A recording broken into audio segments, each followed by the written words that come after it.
gracias, bienvenidos. Les digo que va a haber bastantes figuras, por lo cual si se quieren acercar, los van a apreciar mucho más. No sean tímidos, se quieren acercar, se acercan al vídeo. Estuvimos viendo en un montón de presentaciones diferentes aspectos y siempre hay uno de esos ítems que los utilizan para la modelación, que es la vulnerabilidad.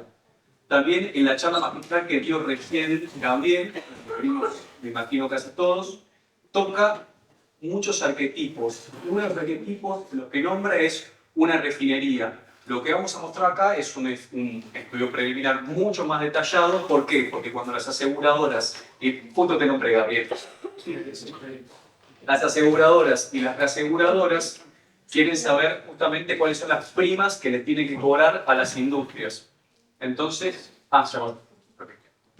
bueno, como problema principal, por eso le decía que esta área. Grandes variaciones en la velocidad de los vientos. Justamente estas áreas industriales no son como obras edilicias, a lo mejor que lo podemos tomar con modelos matemáticos de tormentas y lo podemos adoptar como si fuese un punto, ya que sus dimensiones son muy limitadas. Estas industrias ocupan un área muy amplia, por lo cual las variaciones de los vientos pueden variar ampliamente. Gran variación en las componentes de la infraestructura. Esto también es importante porque muchas veces cuando nosotros hablamos de vulnerabilidad de los objetos, en realidad nos estamos basando en la vulnerabilidad de la estructura. ¿Qué sucede en estas grandes industrias, refinerías? Lo que sucede es que las instalaciones muchas veces cuestan mucho más que las infraestructuras. Lo van a ver con los tanques, etc. Solución del enfoque Lego. Descomponemos las instalaciones en pocos subsistemas. Nosotros cuando vamos a una refinería, a una industria, aunque hagan el mismo producto, las industrias son completamente diferentes.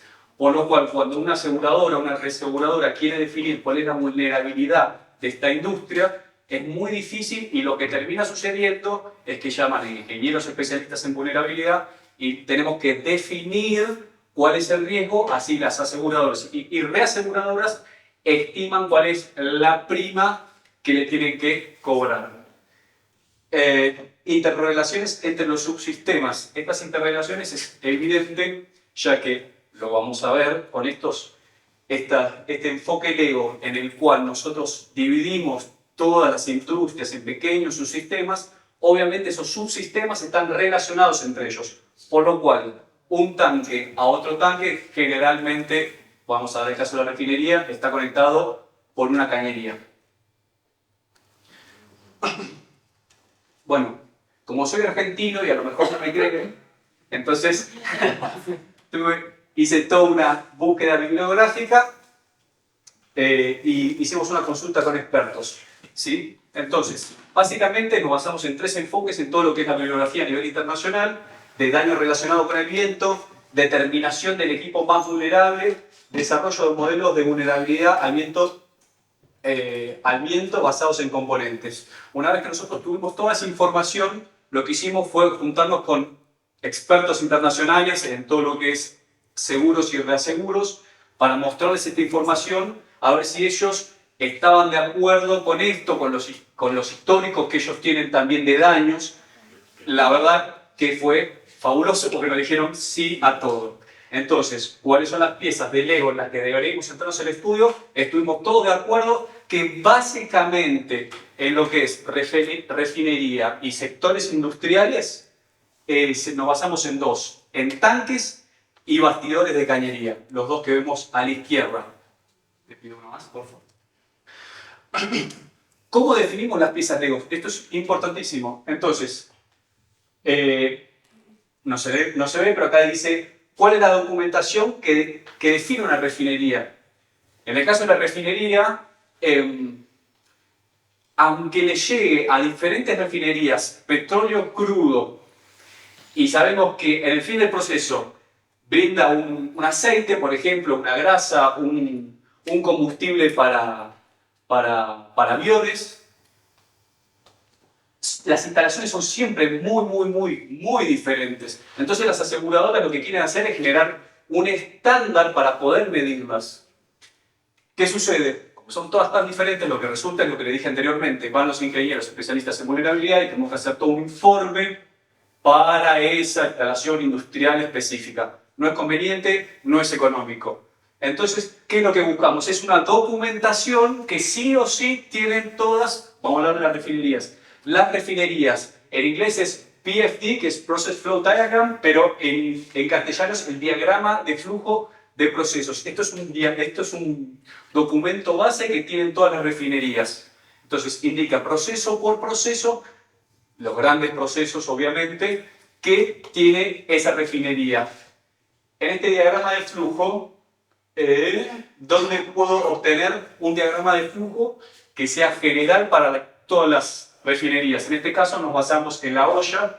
OSHA es la Administración de Seguridad y Salud Ocupacional de los Estados Unidos, y lo que nos brinda son, el resultado de estas combinaciones que estamos hablando, son los procesos principales, las relaciones entre procesos. Esto es importante, por lo que le estaba comentando de las cañerías entre tanques, mayoritariamente, diferentes flujos y los productos finales. Les pido una más, por favor. Entonces, ahora nos vamos a especificar bien en una refinería. Con toda esta documentación, ¿qué hicimos? Definimos 21 procesos principales que tienen todas las refinerías. Entonces, o casi todas las refinerías. Lo importante es definir los procesos que son principales.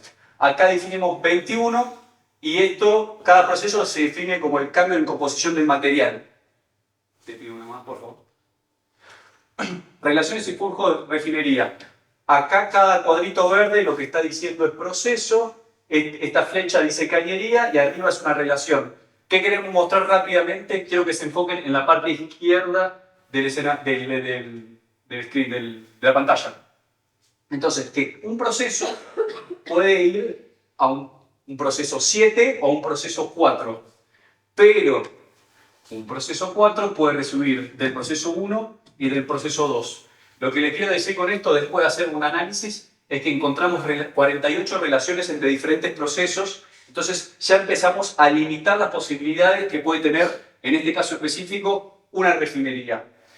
En el gráfico que vemos acá a la derecha, acá empezamos con petróleo crudo y todos estos cuadritos dicen proceso.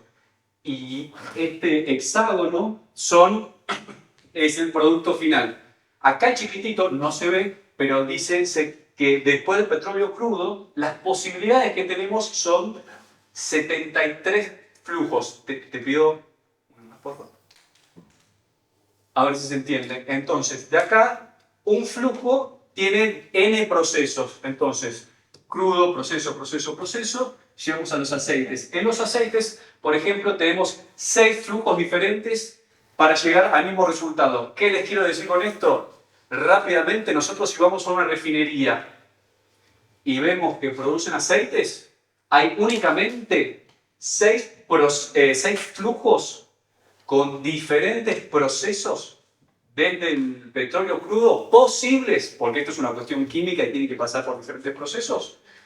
Entonces, en cada proceso van a ver que hay una tipología de equipo o componente o pieza Lego.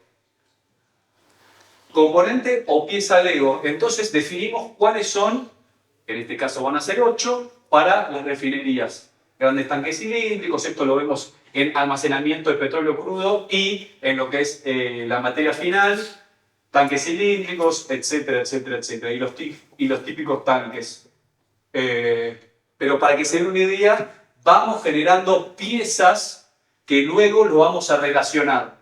Esto nos va a dar bastante flexibilidad. ¿Por qué? Porque la refinería, como les dije, o la industria, es muy flexible, es muy variable, y las aseguradoras, como a nadie no le gusta perder plata, a las industrias quieren saber cuál es el riesgo que tienen y quieren saber cuáles son las incertidumbres.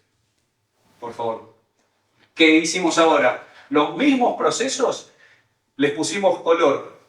¿Por qué son estos colores? Los colores es que en este proceso lleva un componente, en los amarillos llevan 2 componentes y bueno, y el rojo 3. Los componentes eran los que veíamos antes, que eran las piezas Lego. Entonces, acá está escrito las piezas Lego que estábamos hablando anteriormente. ¿Y qué hicimos? A cada proceso le pusimos un tag, le pusimos una etiqueta, y esa etiqueta la pusimos cómo se va a representar físicamente frente, en este caso que estamos haciendo la vulnerabilidad del viento, al viento. Entonces ya tenemos los procesos, tenemos los flujos, tenemos identificado físicamente cómo van a ser, si van a ser un tanque, qué tipo de tanque y sus relaciones. El mapa esquemático de procesos con sus componentes definidos. Esto es el resultado final que nosotros queremos. Entonces vamos a saber que por sus procesos, cuál va a ser su primer componente, lo podemos analizar físicamente, con qué se puede relacionar con este componente, lo podemos analizar físicamente. Acá un flujo, ese puede ser dos flujos, porque puede venir por acá, o puede venir por acá, y bueno, 4 exactamente lo mismo. Lo que quiero mostrar es que de una cuestión sumamente difícil, y a lo mejor digregando cada objeto y pudiendo analizar físicamente, podemos llegar a resultados bastante precisos. Resultados preliminares. ¿Qué logramos con esto? Documentación base de cualquier industria para su posterior representación. Diagrama de flujo de procesos. Importante, queremos asegurar, queremos estar seguros, queremos bajar las incertidumbres, no queremos perder dinero. Nadie le gusta perder dinero. Identificación de procesos y componentes, piezas Legos. Es importante que cada industria nosotros identifiquemos las piezas que van a tener las posibilidades. Comprensión de posibles relaciones entre procesos, lo analizamos. Y flujos identificados, lo analizamos, que es desde de la materia prima hasta la materia final, hasta el producto final. Clasificación de procesos en componentes, piezas Lego. Conclusiones. Esta metodología modular, similar a los Legos, por eso el nombre, ofrece flexibilidad. Yo tengo una refinería, empiezo a modificar esas pequeñas piezas Lego, yo sé esas relaciones, evidentemente voy a tener diferentes curvas de vulnerabilidad para esa refinería. Y estandariza el proceso en definición de las vulnerabilidades. Que nombramos anteriormente para un análisis global, y ahí te nombraba Gabriel, para un análisis global está bien que adopten un arquetipo, pero cuando nosotros queremos ir al detalle, tenemos que bajar las incertidumbres y saber qué primas podemos adoptar. Es necesario desarrollar aún más el análisis de vulnerabilidades de todas las piezas, por eso es un estudio preliminar, me falta desarrollar esto, esperemos que lo pueda seguir desarrollando, y las conexiones para hacer algo robusto y confiable. Nosotros vamos a empezar a mostrar resultados definitivos cuando tenga todo bien cerrado. Y esto siempre es un agradecimiento a los sponsors, que son los que financian económicamente. Siempre hay que poner una presentación de los que financian. Y te pido una más, por favor. Y muchas gracias.